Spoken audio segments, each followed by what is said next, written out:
안녕하세요. 저는 60대 남자입니다. 제가 세상에서 가장 사랑하는 아내와 가난하고 풍족하지 않은 환경에서도 바르게 커준 아들과 딸이 하나씩 있어요. 제 삶이 그리 녹록지 않았고 팍팍했었던 이유는 말년에 편하게 지내기 위함이었나 싶을 정도로 제게 엄청난 행운이 찾아왔습니다. 지금부터 그 이야기를 한번 해보도록 할게요. 저는 부모가 없는 천의 고아였습니다.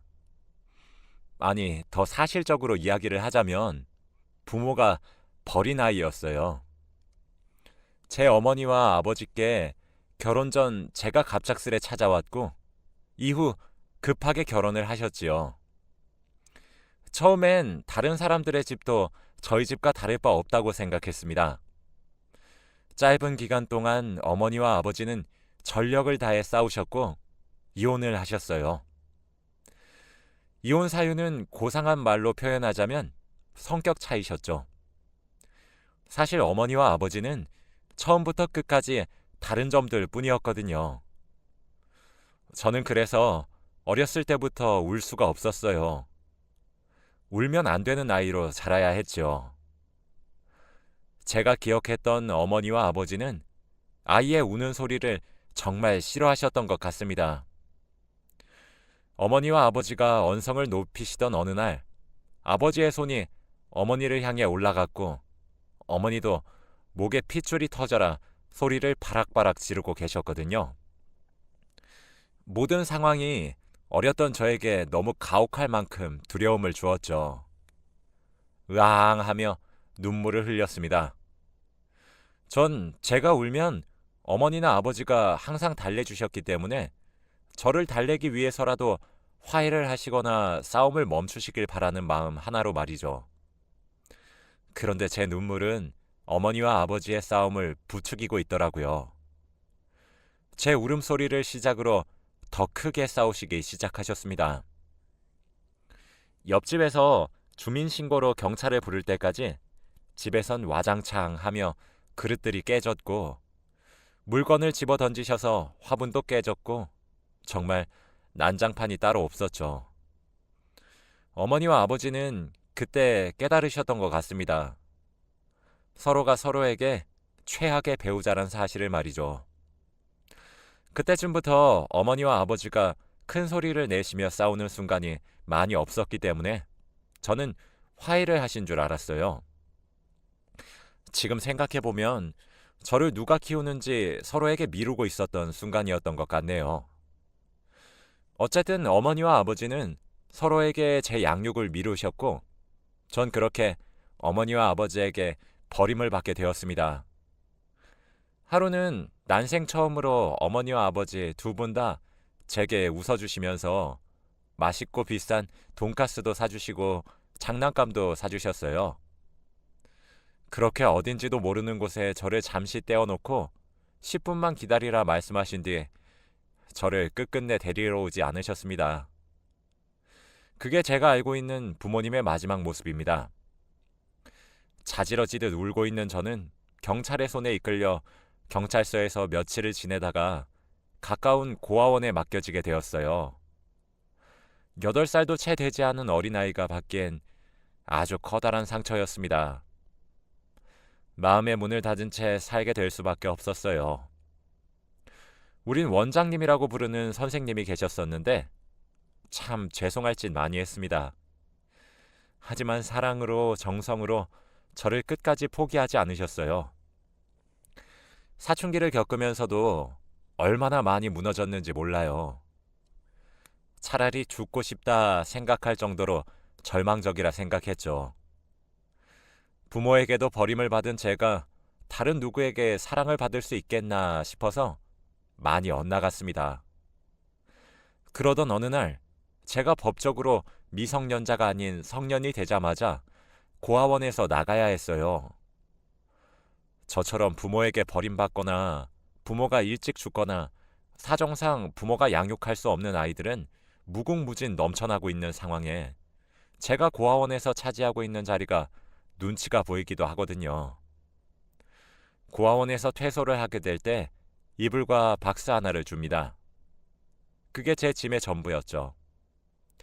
당장 고아원을 나가게 되면 자유를 맛볼 것이라고 많이들 생각하시는데 사실 그렇게 나가게 되면 가장 먼저 느끼는 것은 비참함과 공허함이에요. 그리고 세상에 또 버려졌다는 생각만 들고 말이죠. 어찌되었든 고아원을 나오게 된 것은 나오게 된 것이라 돈을 벌어 생계를 유지해야 했습니다. 원장님의 추천으로 공사 현장에서 일을 할 수 있게 되었어요. 사실 나이가 너무 어리다는 이유로 그쪽에서 거절했는데 딱한 상황에 놓여 있는 저를 불쌍히 여겨 열심히 하라는 조건으로 받아주셨습니다. 대신 남들의 임금보다 조금 적게 주신다고 하면서요. 공사 현장에서 일을 하게 되면서 처음으로 제가 쓸모 있는 사람이 될 수도 있겠구나 하는 생각이 들더군요. 그 현장에서 만나게 된 다른 일꾼 형님들도 저를 귀여운 막내라며 귀여워하셨고 삼겹살에 소주를 사주시기도 하셨고 혼자 살 때 필요한 것을 말해주기도 하시면서 여러 방면으로 도움을 주셨습니다. 저도 점차 성격이 밝아지기 시작하더라고요. 제 공허함이 참 많이 달래졌었죠. 그러던 어느 날이었어요. 그날은 무더운 여름이었고 은행에 돈을 찾으러 가는 길이었죠.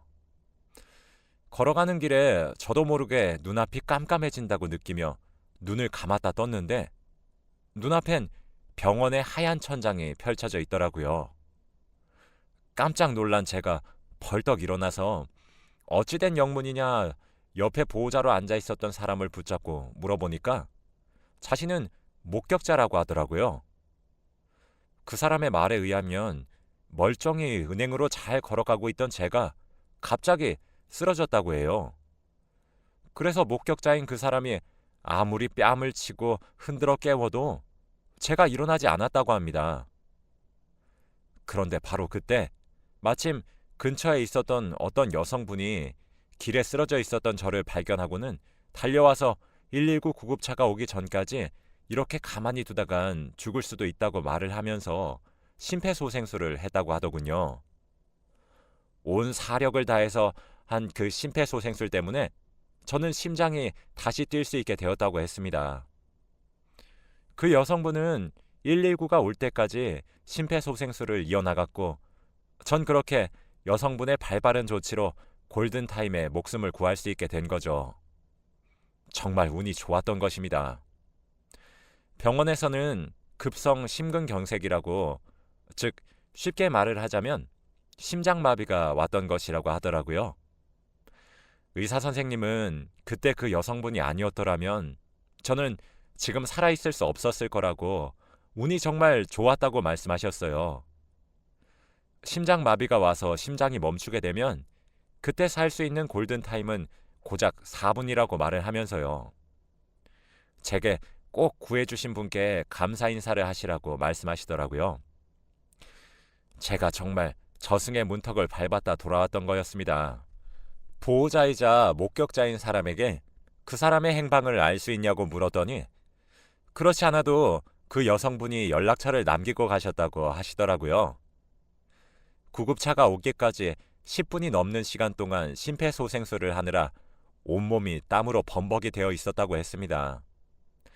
그러면서 자신은 갈 길이 바빠 병원까지 따라가서 확인하고 싶지만 상황이 여의치가 않다며 일어나시면 연락 주시라 하면서 목격자인 사람에게 종이에 연락처를 휘갈겨 쓴 채로 쥐어주고 갔더라고요. 생명의 은인을 만나게 된 것이었죠. 저는 병원에서 나와 그 사람에게 연락을 했고 우린 곧 만나기로 했어요. 제가 먼저 도착했고 찻집에서 그녀가 오기만을 목이 빠져라 기다렸습니다. 안녕하세요. 제 이름은 김길수라고 합니다. 제 목숨을 살려주셨다고 들었습니다. 제 생명의 은인이나 마찬가지신데 꼭 한번 찾아뵙고 얼굴을 마주하고 감사하다 인사를 드리고 싶어서 이렇게 만나 뵙자고 연락을 드렸어요. 부담스러웠다면 죄송합니다. 이건 제 목숨을 살려준 사례비로 턱없이 적은 돈이겠지만 그래도 꼭 받아주셨으면 좋겠습니다. 라고 말하며 준비한 돈 봉투를 그녀에게 내밀었어요. 그녀는 아닙니다. 아니에요. 전 이런 거 받을 수 없어요. 제가 이런 사례금을 바라고 나서서 도와드린 것도 아니고요. 이렇게 큰 돈을 받을 정도로 대단한 일을 한 것도 아닙니다. 정 마음이 불편하시면 오늘 맛있는 식사 한 끼를 사주시는 걸로 대신해 주시길 바래요. 정말 괜찮습니다. 라고 말하며 정말 화들짝 놀라서 손사래를 치며 거절을 하더라고요. 그런데 그 모습이 왠지 모르게 예뻐 보였어요.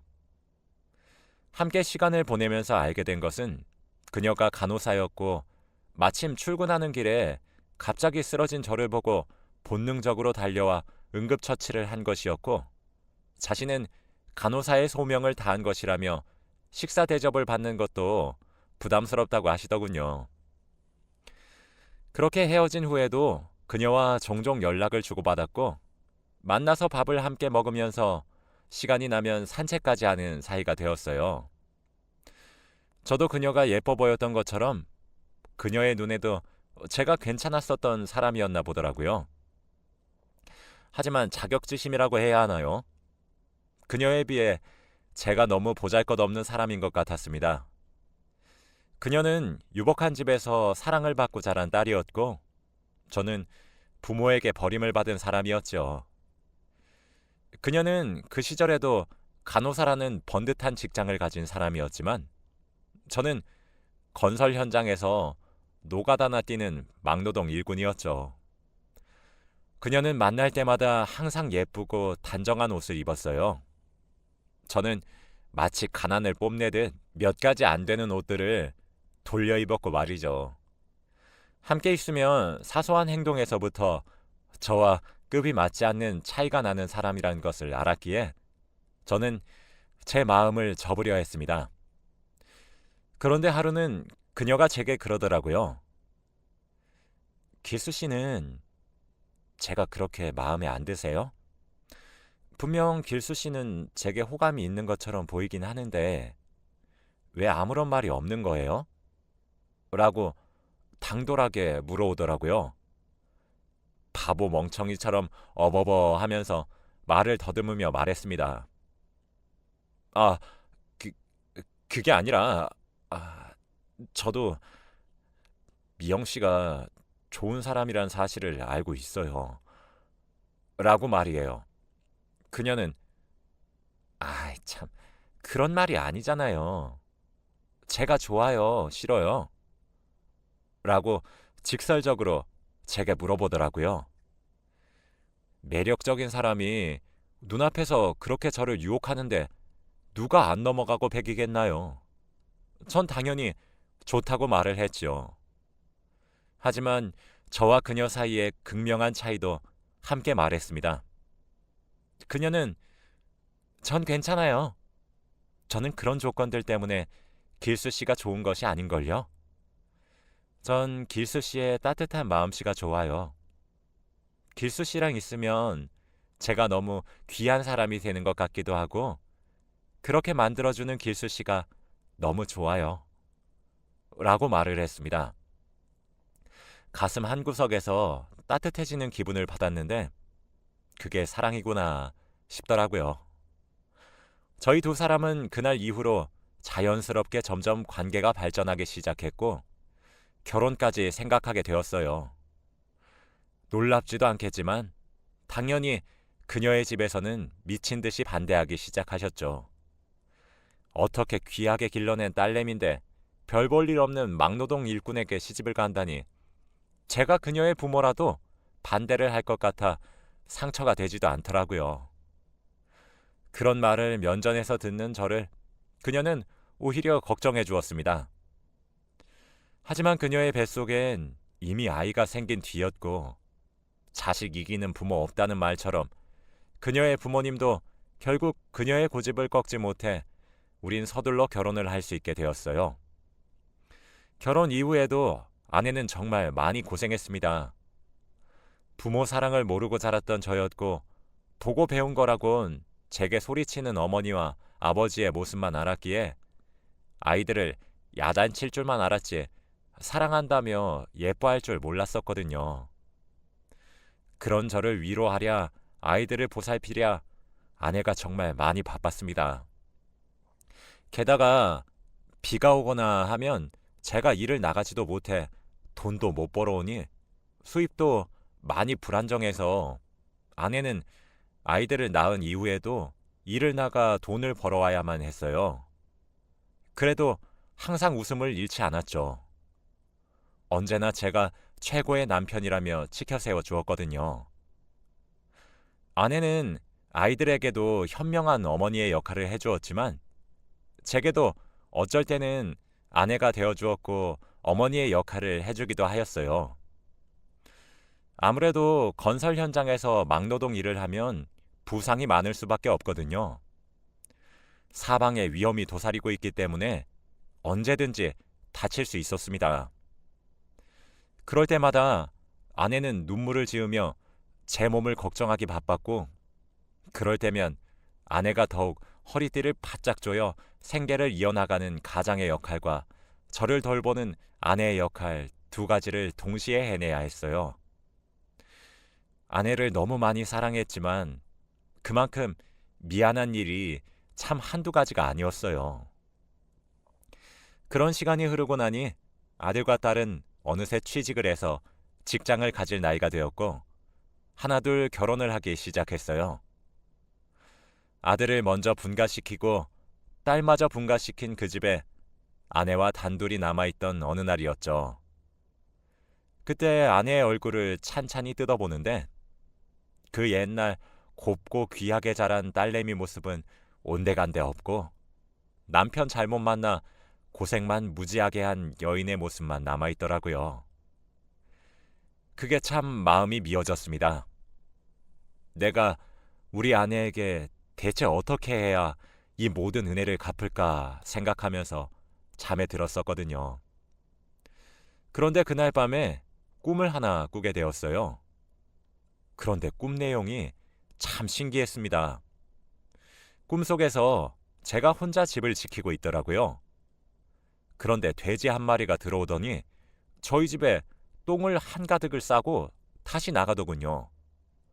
한 마리가 나가니 또 다른 한 마리가 저희 집에 들어와 똥을 한가득 싸고 나가고 그 돼지가 나가고 나니 또 다른 돼지가 들어와 똥을 한가득 싸고 나가고 이 행동을 몇십 마리, 몇백 마리가 반복을 하는 것이 아니겠어요. 그런 꿈을 꾸다 잠에서 깨게 되었죠. 사람이 본능적으로 느낀다 해야 하나? 일어나자마자 제가 먼저 한 생각은 이거 분명 복권을 사야 하는 꿈이다 였습니다. 그 길로 복권을 사러 갔어요. 자동으로도 사고 수동으로도 샀죠. 이게 불과 얼마 전에 제게 일어난 일이었습니다. 그리고 복권을 추첨하는 날이 되도록 정말 손꼽아 기다렸어요. 돈 모으는 것도 바빠서 저는 복권을 사거나 이러는 행동이 사치로 느껴져서 한평생 복권 한 장 마음 편히 못 사봤거든요. 그런데 그때는 무슨 귀신이 들린 것처럼 자동으로 수동으로 복권을 샀더라니까요. 대망의 복권 번호를 추첨하는 날이 찾아왔습니다. 저는 초조해하며 방송을 지켜봤죠.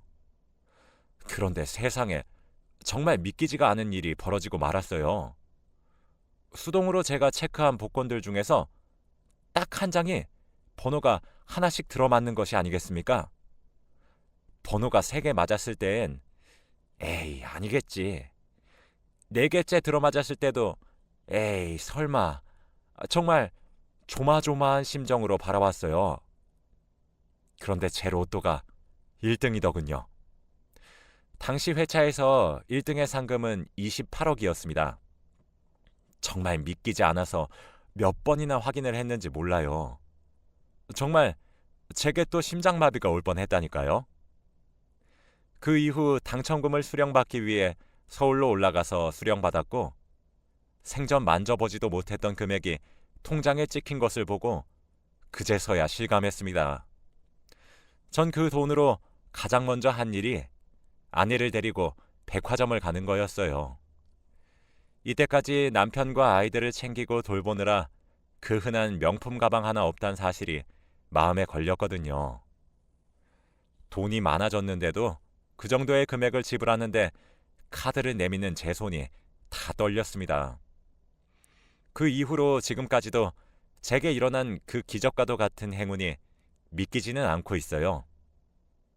아내는 일확천금을 가지게 되었어도 그것에만 기대면 안 된다고 말을 하며 계속 일을 하고 있습니다. 저는 그 돈을 은행을 통해 펀드도 하고 주식도 하며 돈을 굴리고 있어요. 이때까지는 아내가 제게 희생하는 삶을 살았는데 전 이렇게 큰 돈을 모두 아내에게 주고 싶었습니다. 아내가 괜찮다고 자꾸 사양하고 제가 받은 행운이기 때문에 제가 들고 있어 주길 바라더라고요. 진짜 정말 제 아내지만 이 정도면 정말 천사고 선녀이지 않나요? 제가 여기에 사연을 써서 자랑할 만하지 않습니까? 제가 전생에 나라라도 구했나 봅니다. 이렇게 완벽한 사람이 제 인생에 나타나 준 것을 보면 분명히 제가 전생에 이순신 장군이라도 되었던 것 같네요. 그래도 저는 세상에서 가장 사랑하는 아내가 너무 고생만 해서 하늘에서 커다란 행운을 준 것이 틀림없다고 생각하고 있네요. 고생 끝에 낙이 온다더니 저는 이제라도 제 생명의 은인이자 인생의 은인이 되어준 사랑하는 아내와 함께 여행도 다니고 맛있는 것도 사 먹고 돈 버느라 바빠서 차마 즐겨보지 못했었던 젊음을 지금이나마 조금씩 즐겨보려고 합니다. 제 이야기를 들어주셔서 감사합니다. 이제 제 미래는 꽃처럼 예쁜 길만 펼쳐져 있어 너무 행복한 날들의 연속이에요. 여러분들에게도 언젠가 커다란 행운이 찾아오기를 바라며 이만 글을 마치겠습니다. 감사합니다.